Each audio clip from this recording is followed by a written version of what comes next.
주님께서 여러분과 함께 요한이 전한 거룩한 복음입니다.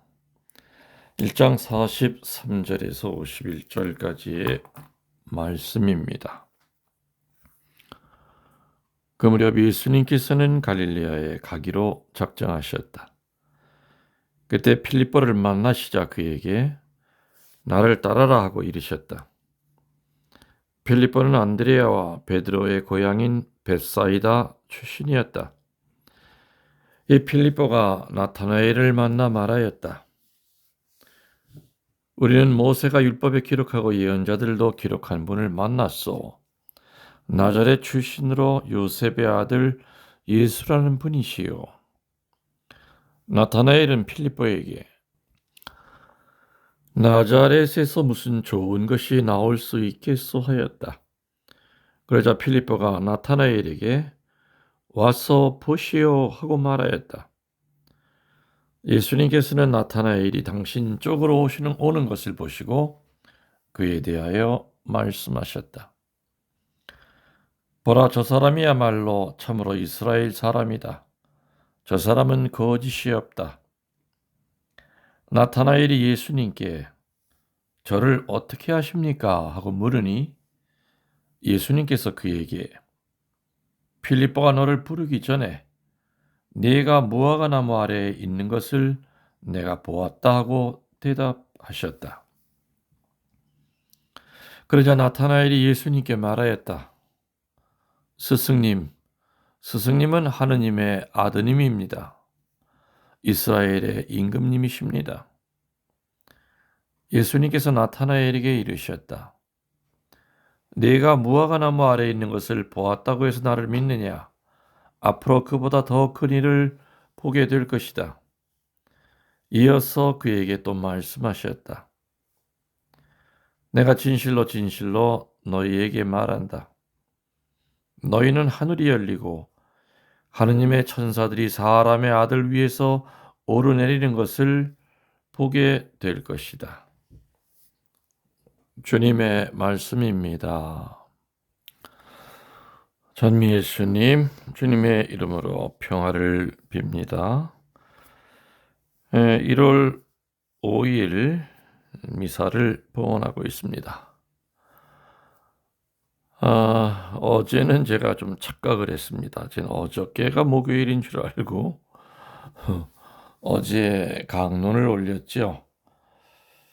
근데 어떤 댓글에 수요일인데도 강론을 올려주셨네요 하고서는 요일을 보니까는 어제가 수요일이었던 겁니다. 이 산속에서 살다 보니까 사실은 시간 개념이, 날짜 개념이 점점 희미해집니다. 오늘이 월요일인지 수요일인지 금요일인지가 헷갈릴 때가 되게 많습니다. 목요일 날 다시 강론을 하기로 했다고 약속을 했기 때문에 오늘 1월 5일 분명히 목요일입니다. 오늘 강론을 전해드리도록 하겠습니다. 오늘 복음은 제가 안내해드리는 대로 영화를 보듯이 이렇게 물 흘러가듯이 이렇게 쭉 제 해설에 맞추어서 여러분들이 그냥 상상하시고 그려보시면 될 겁니다. 어제 복음에도 세례자 요한의 제자들이 예수님에게 어디서 머무시는지 알고 싶습니다 하니까 예수님께서 와서 보라 이 얘기했습니다. 근데 오늘 똑같은 말이 또 나옵니다. 예수님의 입에서 와서 보라. 어디에 그 말이 나오는지는 강론을 들으시면서 아마 아시게 될 겁니다. 세례자 요한의 두 제자에게도 Come and see, 와서 보라. 또 오늘 나타나엘에게도 나타나의 입을 통해서 필립보의 입을 통해서 나타나엘에게도 와서 보라고 얘기합니다. 오늘 복음의 전체적인 모습을 한번 그려보도록 하겠습니다. 예수님께서 갈릴리아로 내려가시다가 필립보를 만나서 나를 따라오너라 하시자 필립보가 예수님을 따라 나섰습니다. 이렇게 소명을 받은 필립보는 구원의 복음자이신 예수님을 알게 되었을 때 혼자 간직할 수가 없어서 그의 친구인 나타나엘에게 알립니다. 교우 여러분들 주변에 사랑하시는 분들이 많죠. 또 절친도 많이 있을 겁니다. 그분들에게 여러분들 예수님 얼마나 적극적으로 알리셨습니까? 오늘 오늘 필립보는 필립보의 절친인 나타나엘에게 구원의 복음자인 예수님을 알리려고 찾아갑니다. 여러분이 가장 가까운 사람들에게 아직 예수님을 알리지 못하고 있다고 한다면 제가 생각했을 때는 가능성은 그 이유는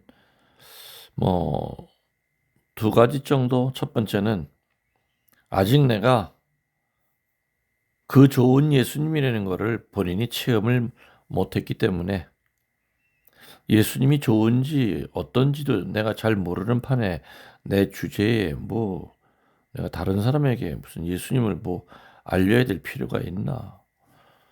예수님 믿기 전이랑 예수님 믿고 난 후에도 별로 달라진 것도 없고 또 인생이 풍요로워진 것도 없고 기도해도 별로 이루어지는 것도 없기 때문에 예수님이 어떤 분인지를 아직 체험을 못했기 때문에 못 알리는 분도 있고요. 두 번째로는 예수님이 정말 좋으신 분이라는 거 알긴 아는데 방법적으로 어떻게 알려야 되는지를 모르기 때문에 내 주변에 있는 반드시 알려야 될 예수님을 전파해야 될 그들에게 달려가지 못하고 있는 것이 아닌가. 아무튼 필립보는 나타나엘을 만나서 나타나엘에게 뭐라 그럽니까? 우리는 모세의 율법서와 예언자들의 글에 기록되어 있는 분을 만났소. 그분은 요셉의 아들 예수인데 나자렛 사람이요 하고 말합니다. 이 말을 들은 나타나엘은 반응이 어땠습니까? 경멸합니다. 경멸하죠. 필립보를 경멸하고 더 나아가서는 예수님을 경멸합니다. 왜냐하면요, 구약에서 보면은 나자렛에서 하느님께 택함을 받은 이가 나리라는 예언은 없었기 때문이었을 겁니다. 당시 유다 지역에서는 여러 지방 간에 즉 읍과 읍, 마을과 마을 사이에 경쟁 의식이 대단했습니다. 그래서 필립보의 말을 들은 나타나엘의 반응은 나자렛 마을에 어떤 선한 것도 나올 만한 그런 마을이 못 되는데 무슨 거기서 나자렛 출신 사람이 어쩌고 저쩌고 말이 안 된다 이거죠. 그 동네에서는 유명한 사람이 나올 만한 동네가 아니다.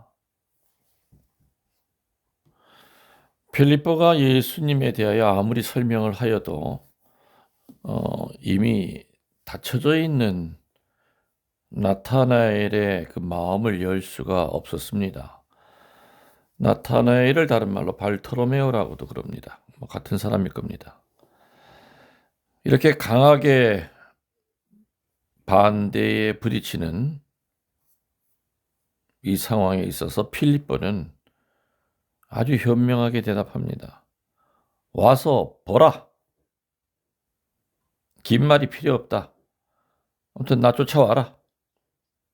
와서 네 눈으로 확인해라. 아무리 내가 떠들어봤자 너의 그 다친 마음을 열 길이 없으니까 믿져야 본전이니까 나랑 한번 같이 가보자. 가서 네 두 눈으로 한번 보라고. 믿음을 받아들임에 있어서 흔히 이론적으로 따져서 설복되어 신앙을 갖게 된다기보다 예수님을 직접 만나는데 믿음을 받아들이는 그 지름길이 있습니다. 분명히. 그리스도를 만나게 하고 자기 스스로 체험하게 함으로써 믿음을 가지게 하려는 것이었죠. 그래서 나타나엘은 필리포를 따라서 예수님께 왔습니다. 친구인 필리포의 말에 너무 면박을 준 것도 좀 미안하기도 하고, 그리고 아무튼 겸사겸사 아무튼 가서 보자고 하니까 조금 궁금하기도 하고, 뭐 나자렛에서 나온 사람 만나봐야 뭐 별 볼 일 없지만은 아무튼 뭐 친구가 이렇게 홀딱 그 사람한테 빠져 있는 걸 보니까 뭐 신통한 재주가 있긴 있나 보다 하면서 이런저런 마음을 갖고 빌립보를 따라서 예수님께 온 겁니다. 예수님은 당신께 오는 그 나타나엘을 보시고 뭐라 그럽니까? 찬사의 말을 합니다. 이 사람이야말로 정말 이스라엘 사람이다. 그에게는 거짓이 조금도 없다. 뭐 더 이상 경건한 이스라엘 사람이라면 누구나 듣고 싶어 하는 기가 막힌 칭찬의 말입니다. 찬사의 말입니다. 이러한 예수님의 이 뜻밖의 찬사의 말에 대해서 나타나엘은 그런데 저 아세요? 어떻게 저를 아십니까? 저 처음 보지 않습니까? 나에 대해 잘 모르지 않아요? 근데 뭐 칭찬해줘서 뭐 고맙긴 고마운데 뭐 이렇게 와 닿질 않습니다. 그 말이. 어떻게 저를 아십니까? 묻습니다. 그래서 예수님은 뭐라 그럽니까? 필리포가 너를 찾아가기 전에 네가 무화과 나무 아래에 있는 것을 보았다. 이렇게 얘기하십니다.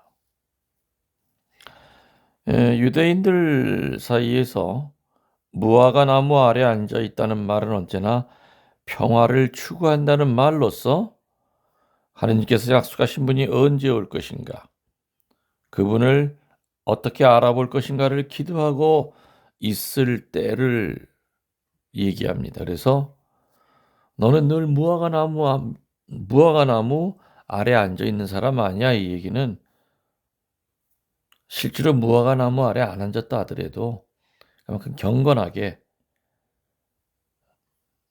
앞으로 오실 메시아를 기도하는 마음으로 기다리는 사람들에게 쓰였던 그 비유가 무화과 나무 아래 앉아 있는 사람, 이렇게 얘기를 했던 겁니다. 나타나엘은 예수님께서 자기 자신의 그 중심을 꿰뚫어 보시는 그 말씀에 사로잡히고 맙니다. 그 말 한마디로 게임 끝. 내 속을 꿰뚫고 있는 그 사람이 내 앞에 있는데 움찔하죠. 머릿속에는 그냥 선입견, 나자렛 사람이라고 하는 거 그냥 따라와 봤는데 와서 보자고 그래서. 근데 내 속을 다 들여다보고 있다 이 얘기입니다. 나타나엘이 간절히 바라는 것은 바로 오실 메시아를 기다리는 거였죠. 그분이 알아본 겁니다. 그러면서 무화과 나무 아래 앉아 있다는 말, 그 말 때문에 나타나엘은 무너지기 시작합니다. 그래서 그 말씀에 사로잡혀서 나타나엘은 뭐라 그럽니까? 선생님은 하느님의 아들이시며 이스라엘의 왕이십니다 하면서 예수님을 그가 바라던 메시아로 받아들이게 됩니다. 사실 교리를 우리들은 세례받기 전에 배웁니다. 근데 어떤 분들은 교리받으러 오기 전에 이미 하느님을 만나고 교리반에 오시는 분들도 있습니다. 그 체험을 한 거죠. 책 몇 권을 읽으면 하느님을 알 수 있다. 아니죠. 나타나엘은 예수님의 그 말씀 한마디에 그냥 뒤로 자빠진 겁니다. 백기를 든 겁니다. 그리고 이분이 정말로 메시아라고 하는 것을 이론이 아니라 성서책을 펼쳐봐서 확인하는 것이 아니라 바로 깨닫게 됩니다. 예수님을 경멸하고 그의 친구 필립보를 경멸했던 그가 이렇게 바뀝니다. 이에 대해서 예수님은 창세기 28장 12절에서 13절에 베델이라고 하는 곳에서 야곱이 하늘까지 닿는 황금 사다리를 본 옛날 야곱의 이야기를 인용하십니다. 내가 너를 무화과나무 아래서 보았다고 해서 믿느냐? 앞으로 더 큰 일을 보게 될 터인데 하늘이 열리고 하느님의 천사들이 하늘과 사람의 아들 사이를 오르내리는 것을 보게 될 것이다 하고 예수님께서 나타나엘에게 더 신비를 알려줍니다. 자, 그러면 우리는 오늘 복음을 통해서 무엇을 생각할 수 있겠습니까? 나타나엘은 필립보와 대화할 때는 이론적으로만 따졌습니다. 그러나 필립보의 권유대로 예수님을 만나보고서는 달라졌습니다. 그렇기 때문에 우리는 믿음이 없는 이웃들에게 이론적으로도 설득 권고해야 되겠지만서도 그들이 성당에 다님으로써 스스로 하느님을 자기 마음 안에서 만나게끔 인도해야 함을 우리는 기억해 두어야 하겠습니다. 요즘 얼마나 시대가 좋습니까? 유튜브라든지 많지 않습니까? 정말 이 사람 이 좋은 예수님을 알리고는 싶은데 워낙에 돌덩어리처럼 딱딱하게 굳어 있고 나보다 말을 훨씬 더 잘하고 나보다 성경에 대해서 더 많이 아는 것 같고 어떻게 이 사람 앞에 전교하고 싶어도 전교할 재간이 없다. 오늘 필립보처럼 가서 봅시다. 일단 교리반에 가서 한번 등록하고 마음에 안 들면 다니다 나오든지 일단 한번 가서 봅시다. 성당 밖에서 이렇게 왈가왈부할 게 아니라 성당 안으로 들어갑시다. 당신이 나보다 훨씬 더 말을 잘하고 훨씬 더 똑똑한데 당할 재간이 없는데 와서 봅시다. 유튜브도 소개해 줄 수 있겠죠. 유튜브에 수많은 좋은 강론들, 가톨릭의 역사에 대한 거, 또 교리에 대한 거.